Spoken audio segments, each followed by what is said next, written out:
азыркы күндө эң чоң инвестиция салуу бул биздин келечектеги балдарга да. Билимге инвестиция салышыбыз керек да.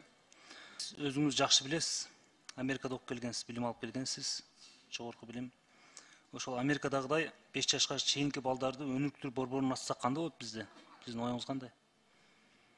Эң жакшы болот, азыр ушу альтернативдүү түрдө кыска мөөнөттүү жана 3 сааттык бала бакчалар деген концепциясы да ушундан турат.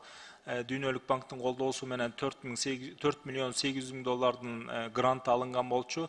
Кудай буйрса, сентябрдын 1-ине деп атабыз, 167си ушунун ишке кирет. Класстардын бар жерине ушул камера койгонду кандай карайсыз? Ошондо азыркы күндө мындай ызы чуу болуп жаткан нерселер так аныкталмак эле. Ушу камера маселеси, жалпы интернетке туташтыруу маселеси боюнча абдан чоң көйгөйлөрүбүз бар. Керек болсо 432 мектебибизде компьютерлер менен камсыз кылуу жагында абдан чоң мүчүлүштүктөр болуп жатат да. Жергиликтүү бюджеттен дагы кошумча каражатты карасак болот да. Бул эң негизги маселе да. Азыркы күндө чындыгында биздин келечекте балдарыбыз кандай болот, кандай билим алып жатат? Ошолорго биз сөзсүз түрдө камера коюшубуз керек да. Биздин Конституцияга иман сабагы киргизгенге туура эмес болуп калат деп айттыңыз да. Эми түздөн-түз иман сабагы деп киргизбесек дагы, адеп сабагы деп балдарга тарбиялоо иретинде киргизбесек болбойт да. Азыркы күндө бизди өзүңүз билесиз, биздин балдарыбыз мектепте кандай болуп жатат. Биринчиден ыйман болуш керек.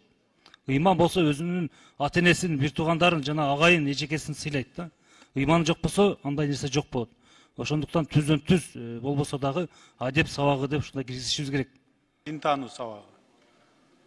Дин таануу сабагын киргизсе болот да. Мурдатан болуп келген. Урматтуу Талант Турманович, бир жума мурун эле президентибиздин жарлыгы чыкты. Орто мектептердин 7-8, 9 класстарына диндердин өнүгүү тарыхы тууралуу сабакты киргизүү боюнча. Ошол сабактын ичинде депутатыбыз кайрылгандай, Айбек Усмановичтин кайрылгандай, биз да Жапарович айткандай ал маселени камтыйбыз ошол жерге. Рахмат.